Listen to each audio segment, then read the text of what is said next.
But the key thing also is at the same time that we got to do things legal. That is the important thing, you know. So you got to do things legal, and those people that are doing illegal things in America and that are foreigners, they are not smart. Because when you come to America, you're a guest, and you have to behave like a guest. When you become an immigrant, to think about, okay, I go to America because I want to use America for the great opportunities that America has in education, in jobs, creating a family, all of those kind of things. Then you have to think about, okay, if I get all of those things from America, then I have to give something back. Arnold Schwarzenegger didn't just step onto the scene. He blasted in like a walking blockbuster and left in a shower of sparks. Pure cinematic chaos come to life. The former California governor dropped a payload of hard truths, channeling his inner Terminator with no mercy. Liberal panelists scattered like startled pigeons in a lightning storm. If you're tired of watered-down takes and crave commentary that hits like a sledgehammer, smash that like button and buckle up. This is about to blow up. You are an immigrant. You're an immigrant in this country. Yeah. Did you have a visceral reaction to what they're doing, what ICE is doing, when you see the videos of it? Well, I tell you, you said that the immigrant, I'm so proud and happy that I was embraced by the American people like that. I mean, imagine I came over here with the age of 21, with absolutely nothing. And then to create a career like that. I mean, in no other country in the world could you do that. Arnold Schwarzenegger might just be the ultimate immigrant success story in American history. He arrived in the U.S. at 21 with nothing but raw ambition and went on to conquer the world. From dominating the bodybuilding stage to ruling the box office to rising through the ranks of American politics, he's done it all. So when The View booked him, they thought they could ride his star power and bait him into trashing Trump's stance on illegal immigration. But they didn't know they were stepping into a verbal inferno. Arnold didn't show up to play along. He came to torch the script and drop his truth unfiltered. Every single thing, if it's my bodybuilding career, if it's my acting career, becoming governor, the beautiful family that I've created, all of this is because of America. That's true. And so this is why I'm so happy to see firsthand that this is the greatest country in the world, and this is the land of opportunity. Arnold opened by praising America, what it meant to him, what it had given him, setting the stage perfectly. You could hear it in the crowd's reaction. In that moment, he was delivering exactly what they'd come for. A bold, heartfelt tribute to America's greatness and a passionate defense of every immigrant's right to chase the American dream. It was sincere, stirring, and completely disarming. But what no one realized was that this was just the wind-up. Schwarzenegger was chambering around, and what came next would jolt the room and catch everyone flat-footed. But the key thing also is at the same time that we got to do things legal. That is the important thing, you know. So you got to do things legal, and those people that are doing illegal things in America and that are foreigners, they are not smart. Because when you come to America, you're a guest, and you have to behave like a guest. Like when I go to someone's house and I'm a guest, then I will do everything I can. Keep things clean. At the very end of the clip you just watched, you can see Sunny Hostin trying to jump in and cut Arnold Schwarzenegger off. The discomfort on her face was impossible to miss. She clearly wasn't on board with where this was going. Just when it looked like Arnold might back up their narrative, he flipped the script instead. Calm and unflinching, he reminded the panel, and everyone watching, that there's a legal path to immigration, and that's the one every immigrant should take. No exceptions. Whether the hosts liked it or not, that was his bottom line. You could almost feel the air tighten in the studio as the applause faded and his words sank in. Schwarzenegger didn't show up to play politics. He came to drop the truth, unfiltered. And to make my bed and to do everything that is the right thing to do rather than committing a crime or being abusive or something like that. So that doesn't really work in this country. So I think the important thing is when you become an immigrant, to think about, okay, I go to America because I want to use America for the great opportunities that America has in education, in jobs, creating a family, all of those kind of things. Then you have to think about, okay, if I get all of those things from America, then I have to give something back. Schwarzenegger dropped another hard truth, and it sent Sunny Hostin and Joy Behar scrambling.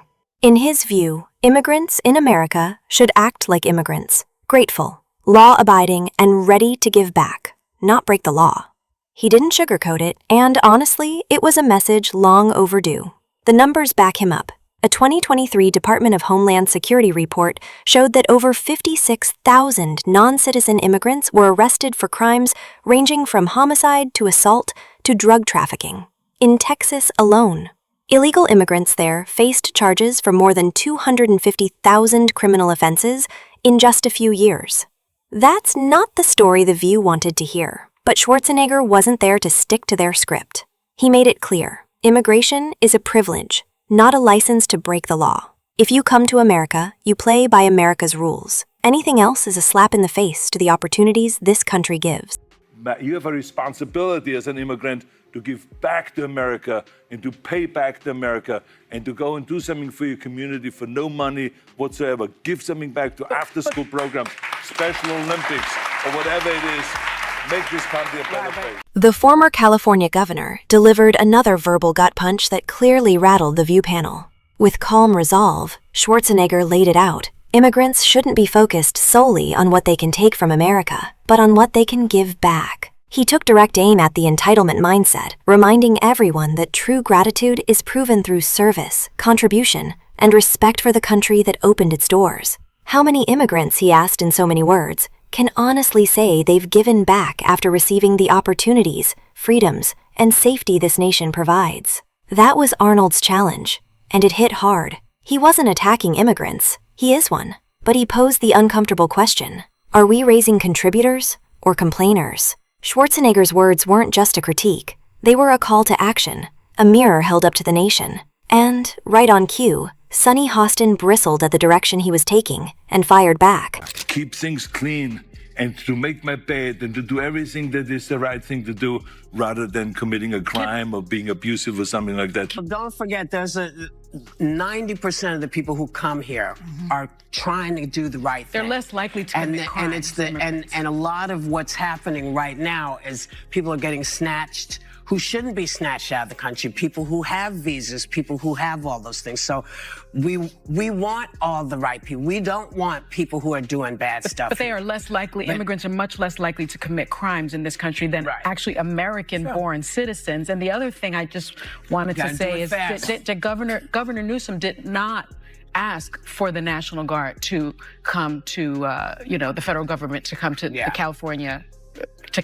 There are 9,000 local law enforcement officers in California. Did you catch Sunny Hostin's hand shoot up, trying to cut Arnold off just as he was shredding their narrative? That's what happens when unfiltered truth collides with woke ideology. Things get uncomfortable fast. Then came her predictable pivot, the old claim that American-born citizens commit more crimes than immigrants. Classic deflection. Muddy the waters, move the goalposts, and hope the audience doesn't notice. But here's the bottom line. This isn't a crime comparison contest. It's about upholding the rule of law. The real issue is illegal immigration, entering and staying in the country without authorization. Whether or not someone commits more crimes after crossing the border is beside the point. Being here unlawfully is already a violation. Deportation isn't revenge. It's about protecting the integrity of the system. But the left is so desperate to blur that line, they'll twist any statistic to keep the narrative intact. Luckily, Schwarzenegger didn't let it slide. He hit back hard, and even threw in a jab at Gavin Newsom's failed leadership while he was at it. If you were governor right now of California, how would you be handling the ongoing crisis that the state's facing? Well, I think the most important thing is when you are in a leadership position like that, is that you are inclusive and that you work together with everybody.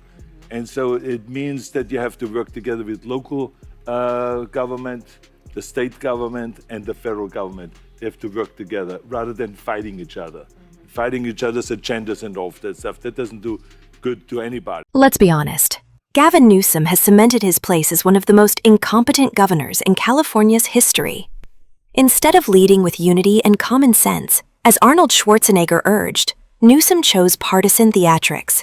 He sided with protesters and illegal immigrants, and in a reckless display of bravado, even dared President Trump to have him arrested. That's not leadership. That's performance. You don't light the match, fan the flames, and then pretend you're searching for a fire hose. True leaders de-escalate, unite people, and act before things spiral out of control. Newsom did the opposite. He fueled the fire, encouraged the unrest, and only when it started to burn him politically did he roll out a half-hearted, too-late apology. By then, the damage was done. California didn't get a steady hand. It got a political arsonist trying to spin his way out of the blaze he helped ignite. But the panel wasn't finished. They still wanted their pound of flesh. So they dragged out the National Guard debate. But Arnold, he wasn't backing down. Under the governor's supervision. That's right. Yeah. But, like for instance, when the National Guard was sent to Iraq during the Iraqi war, I was not the one that said, oh yeah, go to Iraq. The Bush administration came and said, we need those people. They came to you. They came to us, and we need the resources, we need the equipment, we need the weapons, we need the vehicles to ship to Iraq, and then they ship It's the it to Iraq. coordination. So It's the that's why I say it is very important that we work together. Yes. It doesn't matter who is asking whom. The bottom line is we work together in order to solve the problem. Yeah. You could practically see Whoopi Goldberg squirm as Arnold waded into taboo territory, defending President Trump's decision to deploy the National Guard during the protests. Calm and unwavering, Arnold spelled it out. In times of civil unrest, the top priority must be restoring order and protecting lives and property. If that required bringing in the National Guard, then yes, Trump made the right call. Arnold didn't pull his punches, and the shift in the room was instant. This wasn't the script The View had lined up. You can almost picture the producers scrambling behind the scenes, desperate to cut to commercial. But Arnold wasn't there to play along. He came to speak plain truth. And when that truth doesn't fit the narrative, the red lights start flashing. He flipped the whole segment on its head. Meanwhile, Democratic Senator Ilhan Omar took a shot at the president over the National Guard decision and got a sharp, well-aimed clapback from Ben Shapiro. The president spending millions of dollars propping himself up like a failed dictator with a military parade. We're becoming one of the worst places on earth, according to a woman who came from Somalia, because President Trump had a military parade. But this goes deeper than that for Ilhan Omar. Of course, there's not much about traditional American values that she does like. She is constantly sounding off about the evils of American colonialism, American capitalism. A group of people have been brought to our shores over the course of the last 50, 60 years who really despise the country. And that is one half of the equation, not immigrants. Ben Shapiro's words echoed Arnold Schwarzenegger's message with razor-sharp clarity. Immigrants should be grateful for the opportunities America provides, the freedom, the security, the chance to build a better life. That's what defines the true immigrant spirit. Gratitude, not grievance. But what do we get from Ilhan Omar? Time and again, she steps in front of a camera to paint America as a racist, oppressive nation, even calling it one of the worst countries in the world. It's a slap in the face to every immigrant who came here with hope, drive, and a desire to contribute. And it begs the obvious question. If America is really that terrible, why stay? More to the point, how did such a supposedly broken nation elevate her to Congress in the first place? The contradiction couldn't be more glaring. And with that, we'll wrap up today's video. If you appreciated this dose of unapologetic commentary, hit that like button and subscribe for more content just like this.